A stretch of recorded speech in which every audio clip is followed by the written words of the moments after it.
Good morning children. Lecture 2 motion in a plane. अभी हम ये चीज़ें मैं आपको लेक्चर 1 में पढ़ा चुकी हूँ।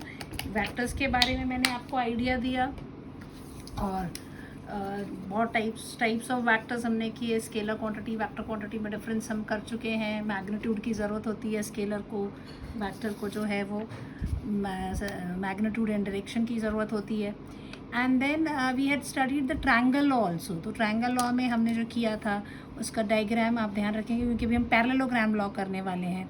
तो हमने कहा था कि जब वेक्टर्स को हम ऐड करते हैं तो हमारा बेसिक जो कॉन्सेप्ट होता था, उसको ऐड करने का तरीका होता था कि एक जिस वेक्टर को आप ऐड करना चाहते हैं, दूसरा जो वेक्टर जिसके साथ कर रहे हैं उसकी जो टेल है उसके पहले वाले के हेड पे लगनी चाहिए, और जो रिजल्टेंट होता है that is always given as इसके टेल एंड दूसरे वाले का हेड को जो लाइन ज्वाइन करती है that is given by the resultant. And triangle law जब डिफाइन आउट कर लिया, इसमें 90 डिग्री पे हो नॉर्मल, तब तो चलो पाइथागोरस थ्योरम यूज हो जाता है। But if they are at different angle, दोनों वेक्टर्स जो एक्ट कर रहे हैं they are at different angle, इसमें हमने ये एंगल को लिया था थीटा। अब इसको क्यों नहीं लिया था theta? This is the angle between A and B. तो जब भी वेक्टर्स के बीच में हम एंगल्स को निकालते हैं तो आप हमेशा याद रखेंगे हेड को हेड के साथ जोड़ना है, टेल को टेल के साथ जोड़ना है, तभी एंगल का मेजरमेंट होता है। Head to head, tail to tail, ये हमेशा याद रखते हैं for measuring theta, angle between the two vectors. ये भी मैं पिछले लेक्चर में आपको करा चुकी हूँ बच्चे। अब यहाँ पर आपके, और दूसरी बात कि ये जो एंगल है ये 0 डिग्री से आपका एंगल बड़ा होगा और छोटा एंड इक्वल टू 180 डिग्री, इनके बीच के ये एंगल्स होते हैं। तो अब ये यहाँ पर अगर हम इस एंगल को लेते तो इधर वाले ये इसका क्या हो रहा था, इसकी हेड थी और इसकी टेल थी, लेकिन हमने क्या बोला है दोनों के टेल लगने चाहिए। तो कैसे लगेंगे? इफ़ यू पैरेलल शिफ्ट कर देते, इसको उठा के यहाँ ला देते हैं, तो आप क्या हो जाएगा, अगर यहाँ वेक्टर ए को ले आते हो तो ये आपके दोनों के क्या हो जाएंगे, टेल टेल जुड़ जाते हैं। तो this is the angle theta. और यहाँ ये अल्फ़ा एंगल था जो कि resultant vector with the initial vector वो बनाता था। हमने यहाँ पर ये रिजल्टेंट वेक्टर जो है इसका ये सेम ऑर्डर में, जब एक का हेड जाके दूसरे की टेल में लगता है तो इसको हम कहते हैं इन the same order, and this is in opposite order. ये इसका ऑर्डर जो है ये इस तरफ को नहीं होगा, it will go like this. तो आप देखिए दोनों के जो है हेड हेड जुड़ गए हैं, तो they it's an opposite order. And R is equal to, इसकी जो वैल्यू थी आर वेक्टर की मैग्नीट्यूड जो थी that was given as A square plus B square plus 2ab cos theta. ये हम कर चुके हैं बच्चे पिछले लेक्चर में। साथ में हमने ये भी देखा था कि अल्फ़ा की जो वैल्यू होती थी दैट वाज tan अल्फ़ा। यहाँ पर हमने एक परपेंडिकुलर भी ड्रॉ किया था बच्चों, क्योंकि हमें पाइथागोरस थ्योरम यूज़ करनी थी। तो ये एंगल राइट एंगल ट्रायंगल तो नहीं था, तो हमने उसके लिए क्या किया था, इसको बनाने के लिए इधर पर एक हमने ट्रायंगल लिया हुआ था। This was O point, this was P point, ये हमारा क्यू पॉइंट था, यहाँ हमने डी लिया हुआ था। ये क्योंकि बेस की तरह एक्ट कर रहा है, हमने कहा था कि ये क्या हो जाएगा, बी कॉस थीटा के बराबर होगा, और ये क्या था, बी साइन थीटा के बराबर होगा। दिस वेक्टर इज बी, है ना, दिस इज वेक्टर बी। तो इसके कंपोनेंट्स हो गए यहाँ पे वो।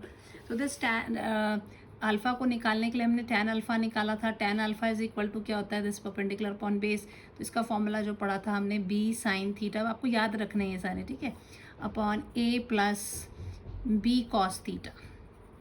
This is what we have already study. अब आती है बारी पैरेललोग्राम लॉ की।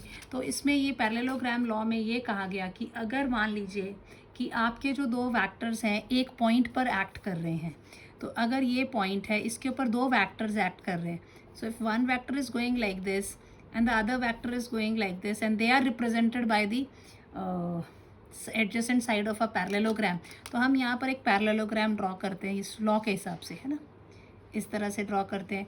तो जो रिजल्टेंट वेक्टर होता है वो इसके दो डायगोनल्स है ना, अपोजिट साइड को जोड़ता है उसको डायगोनल बोलते हैं। तो ये भी डायगोनल है और यहाँ से इसको जोड़ देंगे तो भी डायगोनल। ये बना क्या है, फिगर क्या बन गया, पैरेललोग्राम। तो अब यही हमारा वही ओ है, यही पॉइंट पी है जैसे वहाँ लिया था, ये पॉइंट क्यू है। तो इसके पैरेलल हमने इसको, ये दिस वाज वेक्टर ए, ये वेक्टर बी है, और इनके बीच में एंगल थीटा था, तो इसी के पैरेलल हमने पैरेलल शिफ्ट से इसको बी बना दिया, ठीक है। और इसको एक्सटेंड आउट करेंगे और यहाँ से थीटा। सो यहाँ पे ये जो एंगल बना रहा था दैट वाज अल्फ़ा। ये निकालना है कि ये पैरेललोग्राम लॉ कहता है कि अगर दो वेक्टर्स को हम एडजेसेंट साइड, इसमें क्या बोल रहा था, एडजेसेंट साइड ऑफ ट्रायंगल, तो closing side is the resultant. और अगर उनको पैरेललोग्राम की एडजेसेंट साइड से रखोगे तो ये resultant vector will be the diagonal. ये आपका रिजल्टेंट वेक्टर होगा जो कि डायगोनल होगा। और कौन सा वाला डायगोनल, जो उसी पॉइंट से आपने ड्रॉ किया है उसके बराबर होगा आपका resultant of the parallelogram law. तो ये मेन लॉ है जो कि मैंने स्टेटमेंट तो पहले ही लिख दी आपके लिए। सो क्या बोलना है कि अगर कोई भी दो वेक्टर्स किसी पॉइंट पर एक्ट कर रहे हैं, या इफ़ एनी टू वेक्टर्स हम रिप्रेजेंट करते हैं by the adjacent side of a parallelogram, then the resultant will be represented by the diagonal drawn from the same point. ठीक है, so if two vectors are represented both in magnitude and direction by adjacent side of a parallelogram drawn from a point, then the resultant vector is represented both in magnitude and direction by the diagonal of the parallelogram passing through same point. So let's see, you will draw and find out whether इसका जो resultant है वो भी उतना ही आता है या नहीं आता है। ठीक है, सो लेट्स सी, ये आपका हो गया। यहाँ ड्रॉ कर लेते हैं हम। दिस इज ओ से पी को जो है, ये जो साइड है ये वेक्टर ए को रिप्रेजेंट कर रही है। ठीक है, and this is O vector B, एक ही पॉइंट पर दोनों एक्ट कर रहे हैं। दिस इज वेक्टर ए, इसके पैरेलल में हम एक ड्रॉ करेंगे। अगर इसका पैरेललोग्राम इसके पैरेलल इसको ले लिया तो इसी के पैरेलल, जैसे पैरेलल शिफ्टिंग बताई थी ना मैंने, ये आपका वेक्टर बी आ गया। तो इसने कहा था कि ये जो पैरेललोग्राम हमारा बनता है उसका जो डायगोनल है, कौन सा वाला डायगोनल, क्योंकि ये भी डायगोनल है, ये नहीं, वो वाला डायगोनल जो सेम पॉइंट से निकल रहा है वो रिप्रेजेंट करेगा रिजल्टेंट वेक्टर को। And this angle, this complete angle is theta. और ये जो एंगल रिजल्टेंट बना रहा है ए के साथ, दिस इज अल्फ़ा। और इसी को हम आगे की तरफ एक्सटेंड करते हैं ऐसे परपेंडिकुलर, क्योंकि ये भी सर्टन एंगल पे तो हमें तो पाइथागोरस थ्योरम यूज़ करनी है। तो हम यहाँ से क्या करते थे, परपेंडिकुलर को ड्रॉ कर लेते थे। This was your O P Q. If you remember triangle law में भी हमने ऐसे ही किया हुआ था, देखो है ना, ओ पी क्यू। एंड एक एक्स्ट्रा आ गया यहाँ पे, तो हम इसको नाम दे देते हैं एस, और यहाँ से परपेंडिकुलर हम ड्रॉ कर देते हैं डी। अब ये एंगल पूरा थीटा है, तो ये दोनों साइड्स कैसी हैं, पैरेलल है। और तो पैरेलल, ये दोनों साइड्स पैरेलल है। ये कैसे एक्ट कर रहा है, ट्रांसवर्सल की तरह। तो corresponding angle, this angle will be equal to theta. Corresponding angles are always equal. So let's see what is the resultant की वैल्यू क्या आती है। अब हम करते हैं let vector A and vector B, two vectors represented by adjacent sides of a parallelogram. कौन सा वाला पैरेललोग्राम है, एडजेसेंट साइड्स कौन सी हैं वो भी स्पेसिफाई कर देते हैं, O P and O S of a parallelogram. Parallelogram का नाम क्या है, ओ हमेशा साइक्लिक फॉर्म में चलना है, O P Q S. This is a parallelogram, इससे रिप्रेजेंट किया हुआ है। थीटा जो है आपका angle between two vectors A and B, जो वेक्टर्स उनके बीच का एंगल। सो अकॉर्डिंग टू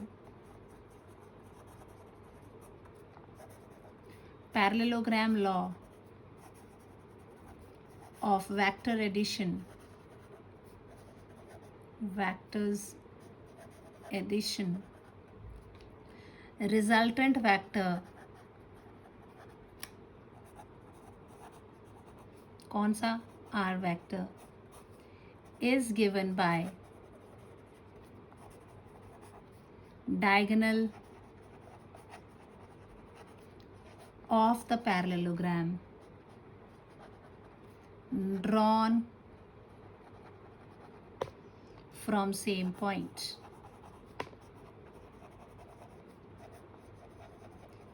एक ही पॉइंट से इसको किया हुआ है. अब क्या करेंगे पाइथागोरस थ्योरम इस्तेमाल करने का. Let us draw a perpendicular QD on extended side of OP.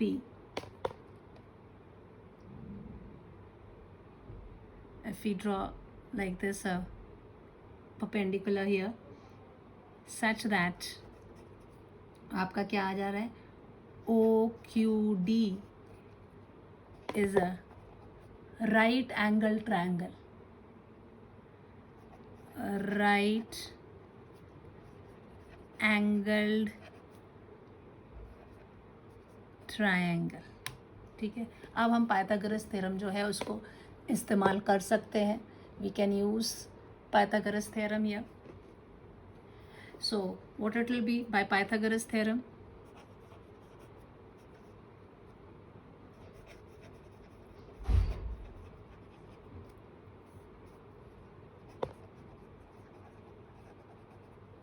Pythagoras theorem के हिसाब से ये जो वैल्यू है इसकी कैसे लिखी जा सकती है. हम इसको लिख सकते हैं OQ square is equal to OD. OQ ये जो है this is equal to OD square. ये आपका बेस हो गया और ये आपका परपेंडिकुलर हो गया.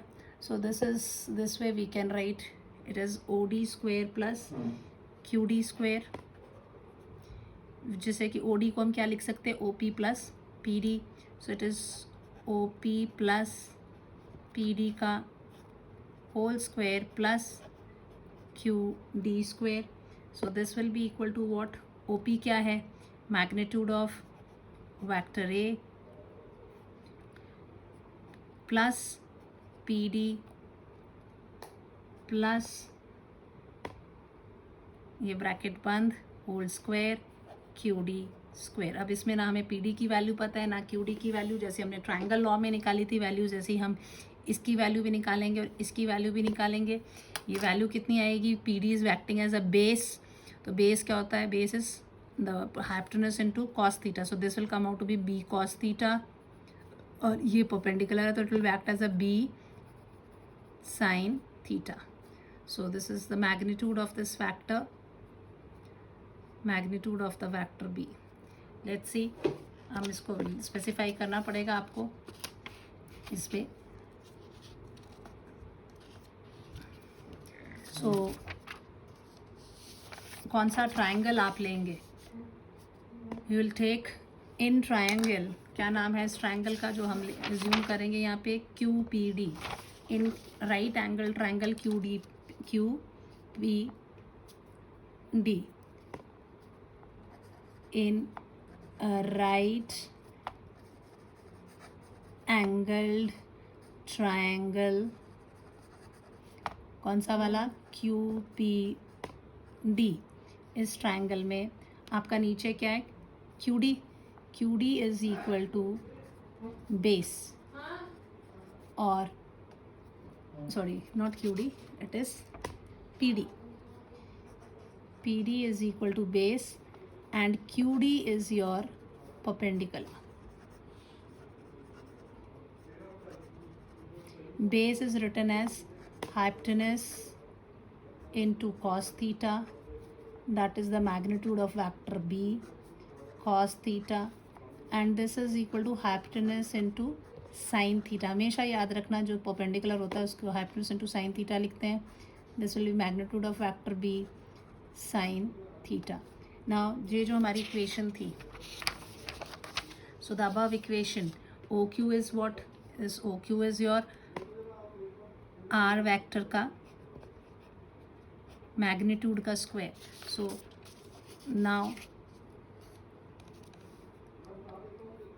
therefore आर वेक्टर के मैग्नीट्यूड का जो स्क्वायर है that will be equal to, आपके पास क्या था, magnitude of vector A plus P D था, पी डी की जगह आ जाएगा वेक्टर बी कॉस थीटा इसका square plus vector B sine theta इसका भी स्क्वायर। इसको खोलेंगे तो कितना हो जाएगा, मैग्नीट्यूड ऑफ वेक्टर ए का square plus magnitude of vector B का square cos square theta plus A plus B whole square है ये, तो A square plus B square plus 2ab it will be. अगर आप इसको ऐसे करेंगे तो ये कितना हो जाएगा बच्चे, this will become 2 into magnitude of A magnitude of B cos theta plus ये वाला हो जाएगा मैग्नीट्यूड ऑफ बी का स्क्वायर साइन स्क्वायर थीटा। अब आप देखिए सेम बिल्कुल ट्रायंगल लॉ वाला हिसाब आ रहा है। This is what we have, so this is equal to A square plus B square cos square theta plus 2ab cos theta plus B square sine square theta. This is what we have.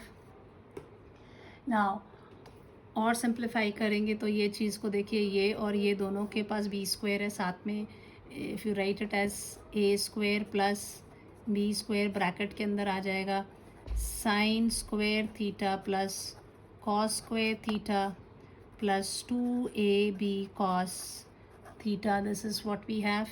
So this magnitude simple R के square is equal to A square plus B square plus 2ab cos theta, or I can say r is equal to under root of a square plus b square plus 2ab cos theta।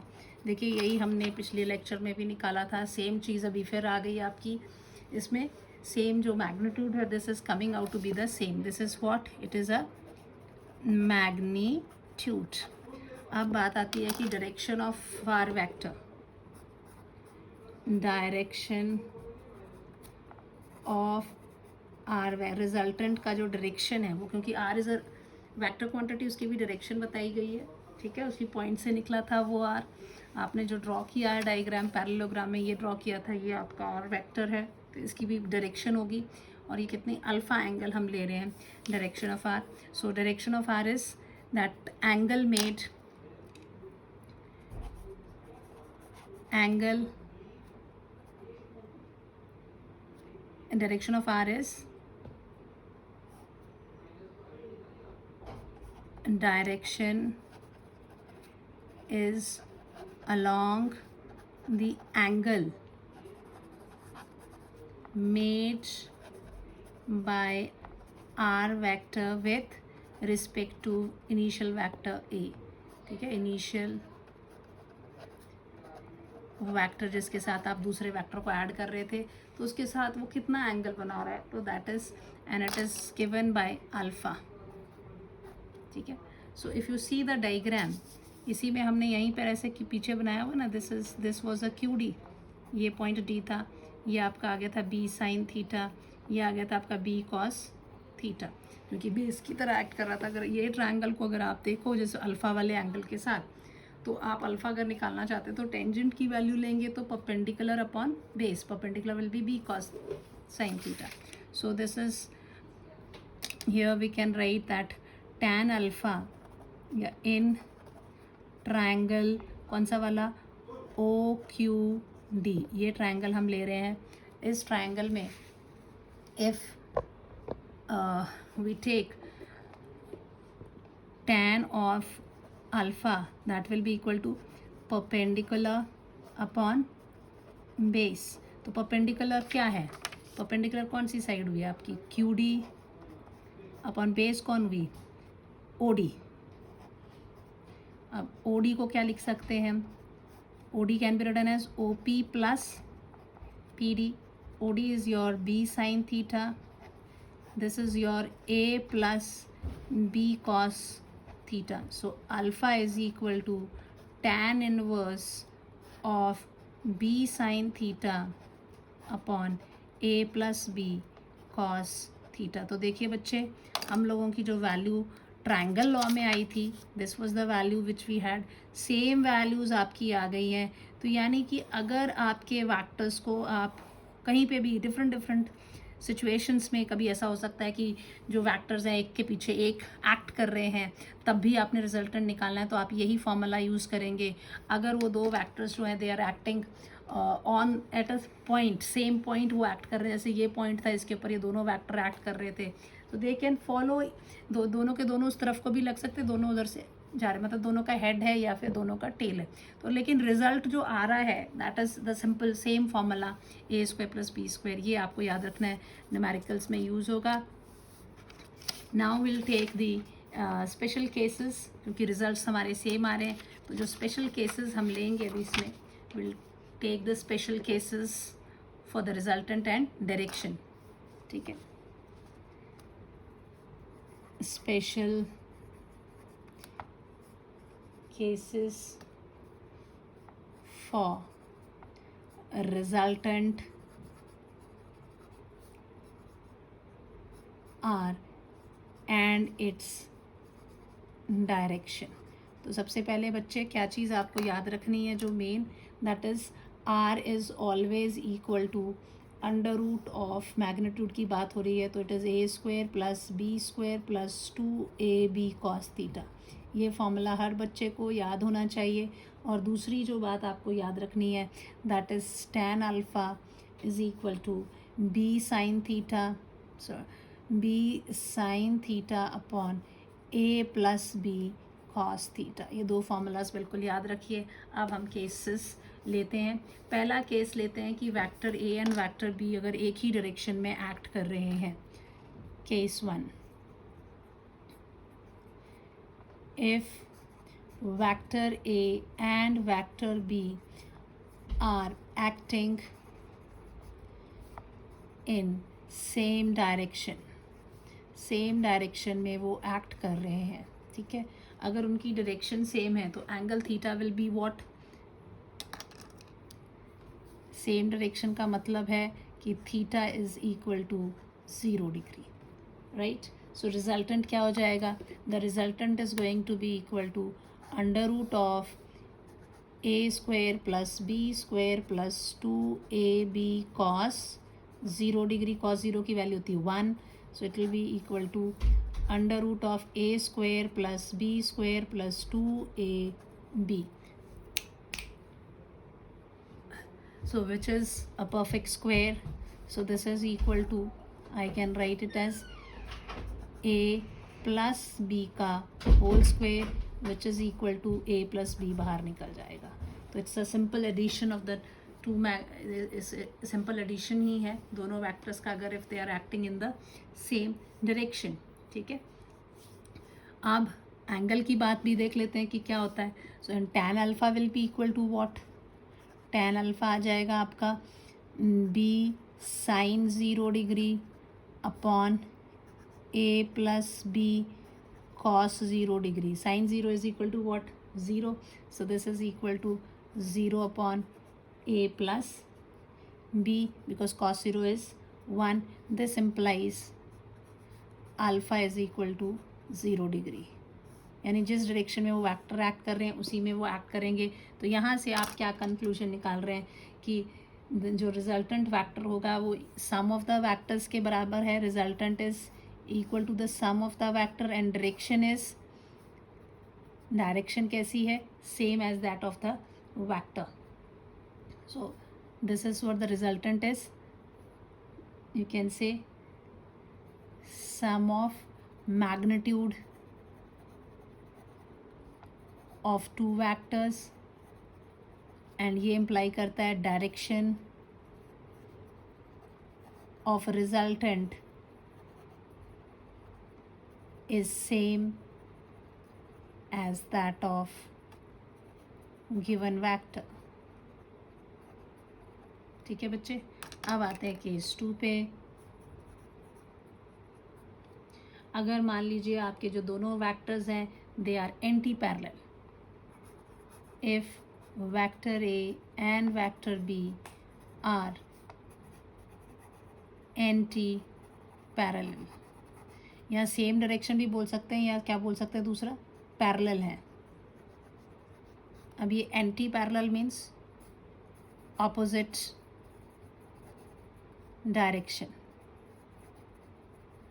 तो angle कितना हो जाएगा, यह theta will be equal to 180 degree. एक इधर जा रहा है तो एक ऑपोजिट डायरेक्शन में जा रहा है। अब इसके भी देख लेते हैं रिजल्टेंट क्या होता है। इसका रिजल्टेंट आता है आपका बच्चे under root of a square plus B square plus 2ab cos 180 degree which is equal to a square plus b square plus 2ab cos 180 is -1. So this is your a square plus b square minus 2ab हो जाएगा। और ये क्या, a minus b का perfect square है, a minus b का whole square which therefore ये under root से बाहर निकल जाएगा, a minus b. The resultant is going to come out equal to what, the difference between the two vectors. ये चीज़ क्या आ जाएगा, difference between the magnitude of the given vector. This is difference of magnitude of two given vectors. अब बात करते हैं direction की भी, देख लेते हैं क्या होता है। तो क्या था हमारा formula, tan alpha is equal to b sine 180 degree upon a plus b cos 180 degree. So this is also again 0. It will be equal to what, a minus cos 180 that is equal to -1. तो ये b हो जाएगा, cos 180 is equal to -1, sin 180 is equal to 0. So a minus B आ गया। तो answer 0 कब आएगा, अगर a is greater than b। So this will be 0 when a is greater than b। And the direction जो होगी इसकी, the direction of the resultant vector is opposite to the direction of the vector, smaller vector के opposite direction में इसकी value होगी। So this is equal to 0 degree. अगर a is this, अगर a बड़ा है then this is equal to 0 and if alpha की जो वैल्यू है 0 होगी अगर a बड़ा है, and alpha will be equal to 180 degree when a is less than b। तब ये होगी, ठीक है। इसमें इस वाले केस में क्या है, ये वाले में हमें कंक्लूजन आता है direction is same as that of the larger direction will be the direction of the resultant vector same as that of the vector of larger magnitude। यहाँ पे direction same of larger, जिस direction में larger है, और ये वाला कहता है direction opposite to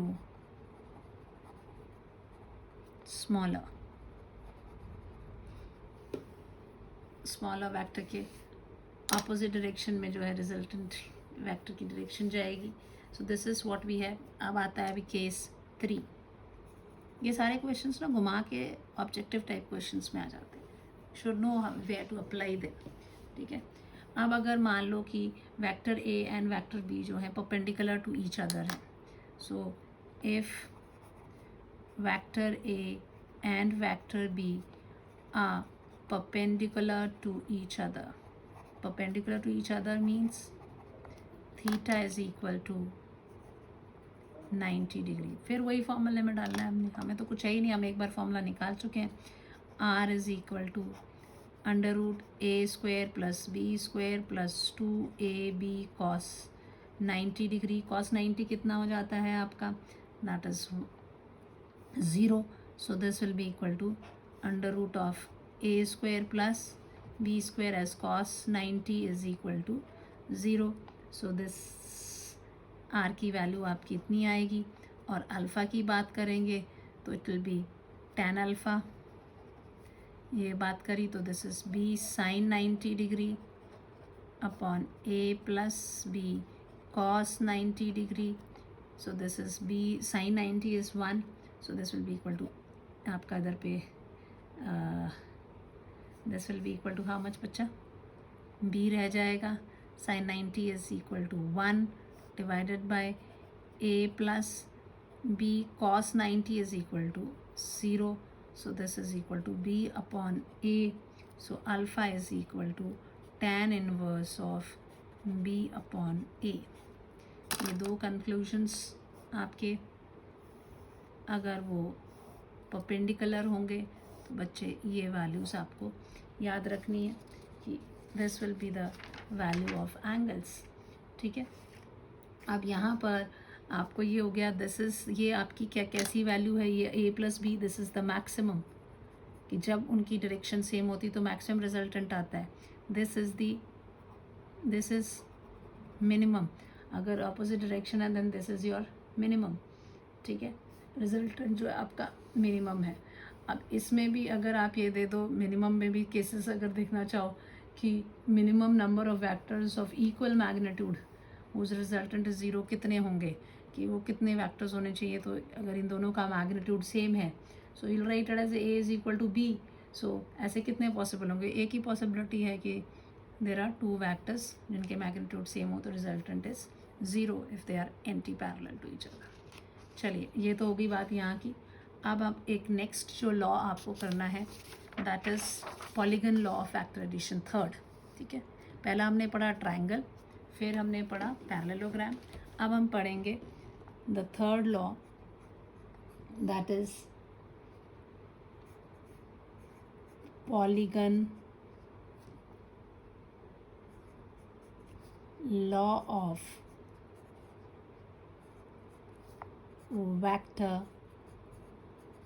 vectors addition. कई बार एग्जामिनर क्या करते हैं, इतने सारे लॉ बच्चे याद कर कर के जाते हैं, पैरेललोग्राम लॉ और ट्रायंगल लॉ, और यहाँ पर उठा के वो क्या दे देते हैं, पॉलीगन लॉ. तो ये कहता है कि अगर बहुत सारे वेक्टर्स हैं तो मेन तो रूल तो वही चलता है कि चाहे जितने मर्जी वेक्टर हो, हमने जिनकी भी एडिशन करनी है उन सबको क्या करना है, एक के जहाँ हेड है उसके आगे दूसरे की टेल लगा देनी है, फिर तीसरे वाले को उसके आगे लगा देनी है, फिर चौथे वाले को उसके आगे लगा. अगर बहुत सारे भी वेक्टर्स हैं तो उनको ऐड करने का तरीका यही होता है कि हर एक के हेड के आगे अगले वाले की टेल लगी होनी चाहिए. तो इस तरह से होता है. और जो क्लोजिंग साइड होती है वो रिजल्टेंट को दिखाती है, और उसमें जो है आप उसके ऑपोजिट ऑर्डर में होता है. तो उसकी जो रिजल्टेंट होगी वो क्या होती है, जो आपका लास्ट वाले का हेड है और शुरुआत वाले की टेल है उसको जो लाइन ज्वाइन करती है. ठीक है. हेड किसका, लास्ट वाले का हेड और फर्स्ट वाले का, फर्स्ट की टेल, उसको जो लाइन ज्वाइन करती है उस लाइन से हमें नहीं पता लगता है रिजल्टेंट. और रिजल्ट इसकी भी, इन सब की तो ये सारे क्या है, सेम ऑर्डर में, के पीछे एक चले हुए इनको सेम. इसका ऑर्डर क्या हो जाता है, opposite. It is in the opposite order. So this is the law of any. बहुत सारे भी अगर एक्ट कर रहे हैं तो हम इस तरह से इसकी वैल्यू निकालेंगे. तो ये लॉ कहता है कि अगर हमने बहुत सारे वेक्टर्स को रिप्रेजेंट किया है both in magnitude and direction by the sides of the polygon, ठीक है, sides of the polygon taken in the same order, then the resultant vector is represented by the closing side of the polygon both in magnitude and taken in the opposite order. इसको opposite order में लेंगे. तो I'll write the statement first. If a number of vectors are represented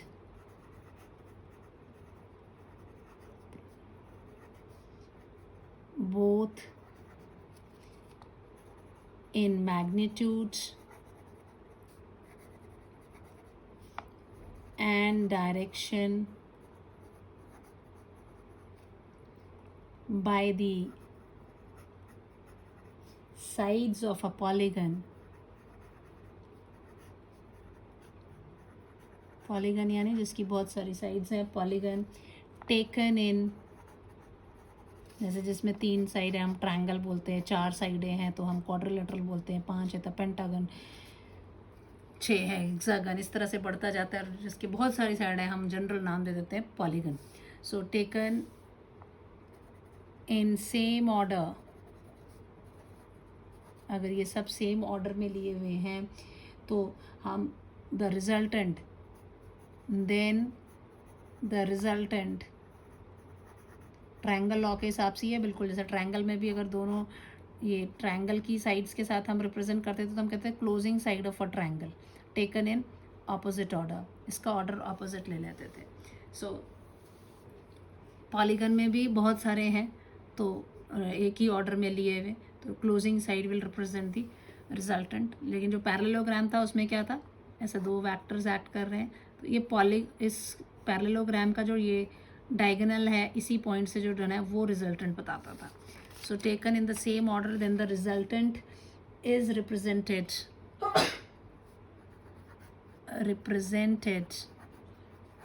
both in magnitude and direction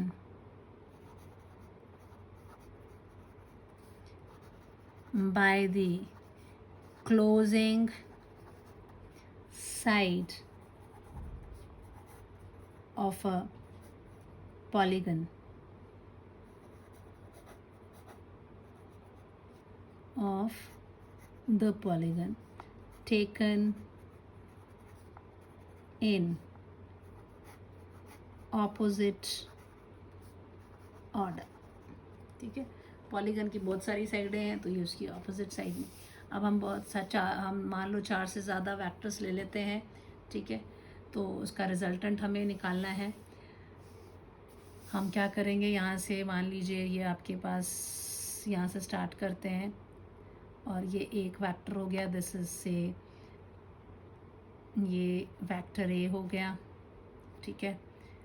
उसके बाद यहाँ से इसकी इस हेड से गए हम चले गए, ये हमारा वेक्टर बी हो गया, फिर यहाँ से हम ऐसे चले गए, ये वेक्टर सी हो गया, फिर इसके हेड क्या गए, ये वेक्टर डी हो गया, ये वेक्टर ई हो गया। Then the resultant is given by this closing side of the polygon। ये रिजल्टेंट वेक्टर है और इसका order is opposite, that means arrow is like this. ये आपका रिजल्टेंट वेक्टर है, क्लोजिंग साइड ऑफ द, ये अब इसको अपने नाम देने हैं तो आप दे दीजिए, ये ए है, ये बी है, ये सी है, ये डी है, ये ई है, ये एफ, इस तरह से है। तो अब आप देखो तो इसमें भी हमने क्या, बहुत सारे ट्रायंगल लॉ लगने वाले हैं क्योंकि एक को एक फॉलो कर रहा है, तो इसका रिजल्टेंट कौन हो गया, ये, this line will be the resultant. उसकी डायरेक्शन क्या हो जाएगी, इधर, इसके हेड से हेड जो लग जाएगा ऑपोजिट ऑर्डर में, this will be your A plus B. फिर अगर ये ए प्लस बी है वो सी है तो ये आपका हो जाएगा A plus B plus C vector. फिर आप इस पॉइंट पे आएंगे तो अगर ये A plus B plus C है, ये डी है, ये हो गया आपका A plus B plus C plus D, ठीक है। यहाँ में वेक्टर वेक्टर वेक्टर वेक्टर, और ये रिजल्टेंट वेक्टर आर जो होगा, this will be your vector A plus vector B plus vector C plus vector D plus vector E, ये resultant आ जाएगा आपका, ठीक है। सो ए बी सी डी जो हैं आपके, मान लीजिए you have the vectors. Now इनका रिजल्टेंट आपको निकालना है। Now let vector A, vector B, vector C, vector D and vector E are represented by the adjacent sides of a polygon. ठीक है, ये आपके सारे वेक्टर्स हैं, बहुत सारे वेक्टर्स थे। तो अब सबकी जब ऐड करना है, मान लीजिए जो डायरेक्शन है किस तरह से दी हुई है, मान लीजिए ये आपका वेक्टर ए हो गया है ना, इधर को जा रहा है, फिर ये आपका वेक्टर बी हो गया, फिर ये इधर एक वेक्टर, बहुत सारे वेक्टर्स हैं आपके। तो सी वेक्टर है, this is vector C, this is vector D, तो दिस इज़ वेक्टर ई, ये सारे थे। इन सबको ऐड करने को इन्होंने बोला था। तो सबको क्या करना था, एक के हेड पे दूसरे की टेल रखनी थी। तो पहले वेक्टर ए को रख लिया, उसके ऊपर बी वाले की टेल रख दी, फिर सी वाले की बी पे रख दी, डी वाले की उसके ऊपर रख दी, ना सो ऑन। इन सबको ऐड करके रिजल्ट निकालना, ठीक है। Now what will do is, ये पॉलीगन है, तो वी विल जॉइन AC, है ना, and use triangle law of vectors addition. इसका हम ये लॉ यूज़ करेंगे तो क्या हो जाएगा, this will be your AC vector will be equal to BC vector, sorry AC vector, ये इसको ऐसे सिंपल लिखना चाहूँ तो मैं क्या लिख सकती हूँ, this AC vector is equal to what, triangle law के हिसाब से ये क्या है, this is equal to AB vector plus BC vector, triangle law के हिसाब से, तो that is vector A plus vector B। Then on joining AD, अगर आप AD को ज्वाइन कर देते हैं, so AD vector is equal to what, AD is AC plus CD, AC vector plus CD vector. What is your AC vector, ये आपका A plus B आया, तो A प्लस बी तो आ गया ये, प्लस C वेक्टर आ गया। On joining AD के बाद किसकी बारी आई, AE, तो AE vector is equal to, triangle law हर जगह लगा रहे हैं, ये AE है, this will be AD plus DE, AD vector plus DE vector, which is AD कितना है, ये पूरा A plus B plus C vector, और DE क्या है, DE is D vector plus D vector.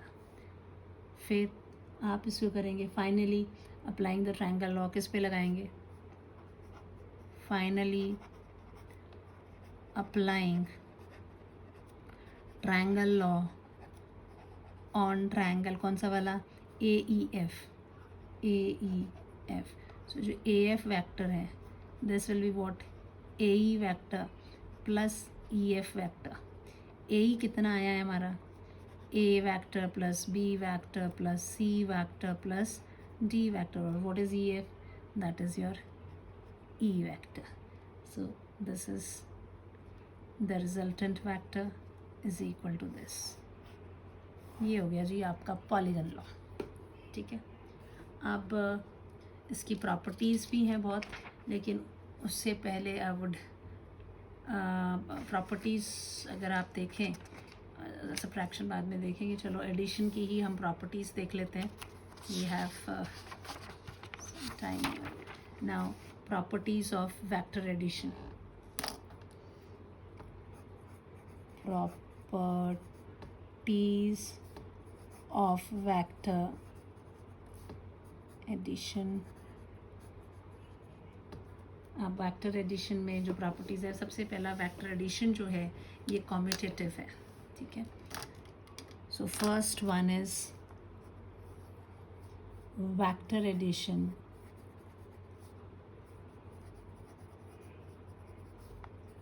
Is commutative.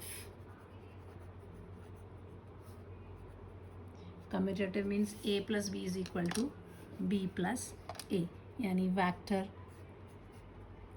A plus vector B is equal to vector B plus vector A जो है वो ये होता है।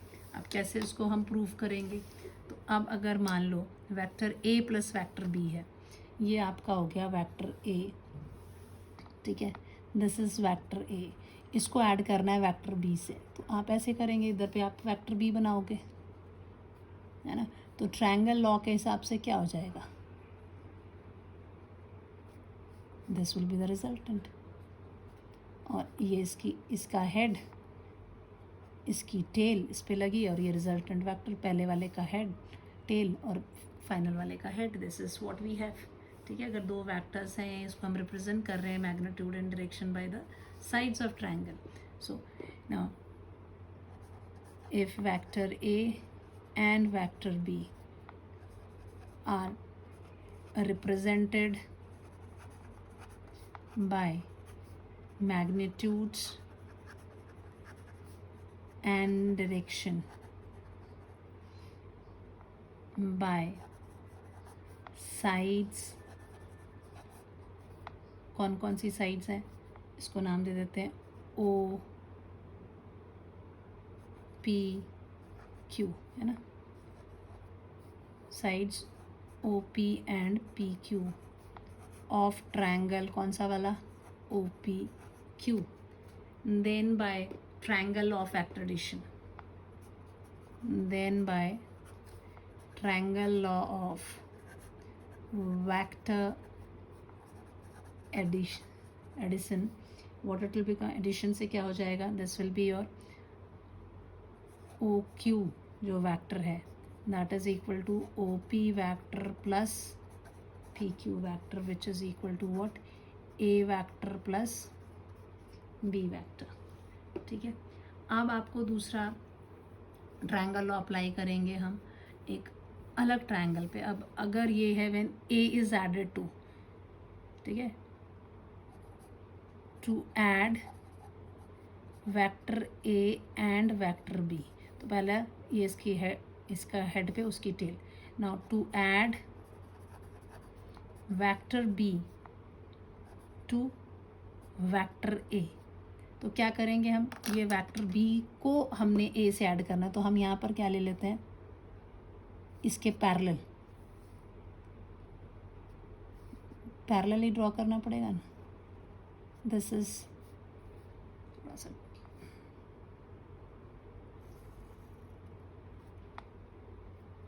ये हो गया आपका वेक्टर बी, और इसके पैरेलल ले लिया हमने ये वेक्टर ए। अब बी से ए ऐड हो जाएगा, हमको main to add B to A क्या करना पड़ेगा कि tail of B A should B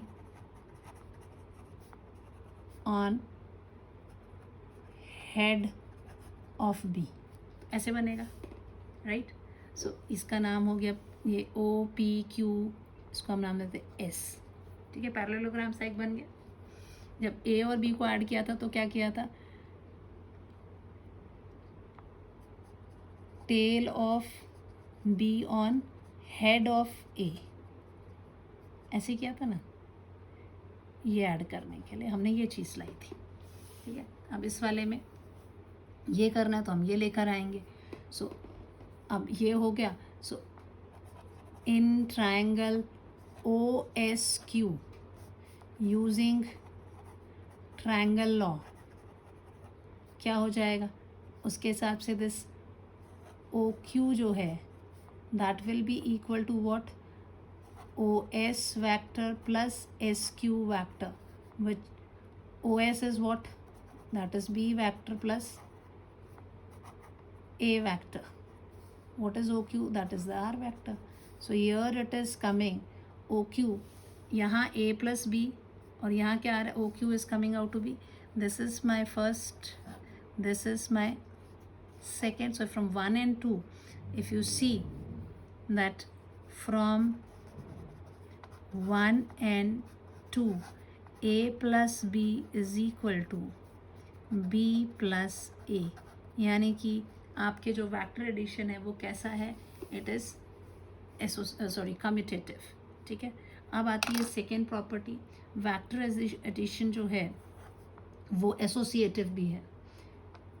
vector addition is associative. Associative means if you have, you are taking a plus b, a vector plus b vector आप add करते हैं, उसके बाद उसके रिजल्टेंट में आप c वैक्टर को ऐड करते हैं, तो it will come out to be equal to the vector a plus कर दें अगर आप वैक्टर b प्लस c, तीन वैक्टर्स हैं, इनको इस तरह से करें तब भी आपका जो है सेम आंसर जो है वो आएगा। तो अब आपके पास मान लीजिए तीन वैक्टर्स आप ले लीजिए, इसमें भी आपने वैसे ही करना है। आपके पास तीन वैक्टर्स हैं, तो आप यहाँ से स्टार्ट करते हैं। ये लीजिए, ये गया आपका वेक्टर ए, ठीक है, ओ से स्टार्ट किया, दिस इज ओ पी आपके वेक्टर ए को। अब इसमें बी को ऐड करना है, तो आप ये आपका वेक्टर बी हो गया, ए आर इधर हो गई, इसको आपने नाम रख दिया क्यू। फिर यहाँ से एक और तरफ गया, सी एक और वेक्टर है, आप यहाँ ले आओगे इसको, दिस इज सी वेक्टर, ठीक है, इसको नाम दे देते हैं P O P Q S. तो जो रिजल्टेंट वेक्टर होगा वो क्या हो जाएगा। सो यहाँ पर जब आप कर रहे हैं तो यहाँ पे भी आप ट्रायंगल लॉ ही लगाने वाले हैं। आप पहले ट्रायंगल लॉ लगाओगे, आप बोलोगे कि ए और बी को जब ऐड किया तो इसका रिजल्टेंट कौन सा आ गया, दिस, ये हो गया आपका ए प्लस बी। उसके बाद आपने इस ट्रायंगल को कंप्लीट किया और इसकी डायरेक्शन भी आपने ये रखी, इसकी डायरेक्शन भी आपने ये रखी, फिर का इन दोनों को ऐड किया तो ये क्या हो गया आपका ए प्लस बी प्लस सी आ गया, ठीक है। तो ये आंसर आया फाइनल। अगर इसकी बजाय आप पहले ए को कुछ नहीं कर रहे हैं, आप क्या कर रहे हैं, बी और सी को, ए को ऐड करना है अपने बी और सी से, तो जब बी और सी को करना है तो आप इसको जोड़ोगे, बी और सी को जोड़ोगे, इसकी टेल और इसका head, this will be what, this is your B plus C. तो अब बी प्लस सी, अब इस वाले में आपने ए को जोड़ना है, तो अगेन अगर इसको और इसको जोड़ना है तो इसकी इससे जाएगा, तो ये सेम यही वाला पॉइंट आने वाला है इसके साथ भी, तो ये हो जाएगा ए प्लस बी प्लस सी। यहाँ पर पहले ये क्या है, दिस इज, ये एक ये आंसर आएगा, दूसरे में क्या आंसर आ जाएगा, this will be A plus B plus C. तो देखो सेम ही वही चीज़ आई है, चाहे आप ए प्लस बी को लेकर चले हो, चाहे आप बी प्लस सी को लेकर चले हो, ठीक है, you have the same property है। So you can say here, इसको थोड़ा सा एक्सप्लेन करना पड़ जाए तो आप ये कह सकते हैं, for A plus B plus C, ठीक है, ये वाली चीज़ के लिए क्या किया आपने, for A plus B joint क्या कर दिया, ओ क्यू को, एंड यूज्ड ट्रायंगल लॉ। उसके हिसाब से क्या हो जाना था, O Q will be equal to O P vector plus P Q vector. So this OQ was equal to vector A plus vector B. Then for adding C vector हमने क्या किया, join OS and used triangle law for triangle, कौन सा वाला, OQS। आपका आ गया OS vector is equal to OQ vector plus QS vector. OQ is what? That is A vector plus B vector plus QS is what? That is C vector. So this OS vector is this thing. This was my first equation. Second के लिए क्या करना पड़ेगा, for A plus B plus C vector देखने के लिए, ठीक है, ये देखना है तो आपको पहले बी प्लस सी निकालना है। So for B vector plus C vector join P S and use triangle law, कौन से वाले वेक्टर के लिए, ये वाले law on triangle P Q S, तो क्या हो जाएगा this P S vector will be equal to P Q vector plus Q S vector. What is PS? This is B vector plus C vector. Then to add this with vector A, we join O and S and apply triangle law. Triangle law apply करेंगे on triangle कौन सा, O P S. ठीक है, यहाँ O Q S पे apply किया था, यहाँ ओ पी एस पे अप्लाई करेंगे. तो कितना हो जाएगा, O S vector will be equal to O P, your O P vector plus P S vector. O P is how much, vector A, and PS is how much, B plus C vector. This is again your OS vector. So this is second. So from 1 and 2 क्या हो गया, A plus B plus C is equal to A plus B plus C. So vector addition is associative. ठीक है. So this property you should know. It is also distributive. वो उसके ज़्यादा जाने की ज़रूरत नहीं, but you should know distributive होगा, मल्टीप्लिकेशन होती है ये. तो A dot B plus B dot A dot, कोई भी अगर फिजिकल स्केलर क्वांटिटी किसी भी दो वेक्टर को ऐड कर रही है तो एडिशन इज डिस्ट्रीब्यूटिव. एडिशन जो है वो डिस्ट्रीब्यूटिव होता है. मैं इसी पेज पे थोड़ा सा यहीं कर देती हूँ. थर्ड प्रॉपर्टी यहाँ ले लें, क्योंकि इसको इसका ज़्यादा एक्सप्लेनेशन हमने देना नहीं है. Third, that is vector addition is distributive. Vector addition is distributive. यानी अगर मान लीजिए आप किसी स्केलर क्वांटिटी से vector A plus vector B पे मल्टीप्लाई करते हैं, that is lambda time vector A plus lambda times vector B. इस तरह से ये डिस्ट्रीब्यूटेड है. ठीक है. अब आज के इस लेक्चर के लिए इतना ही बहुत है. The next lecture will see the subtraction of factors, और इसमें हम न्यूमेरिकल सारे कवर करेंगे, वेक्टर एडिशंस के भी और वेक्टर सब्ट्रैक्शन के भी. So if you have any doubt please comment in the comment section, और don't forget to like the video. Thank you and have a nice day.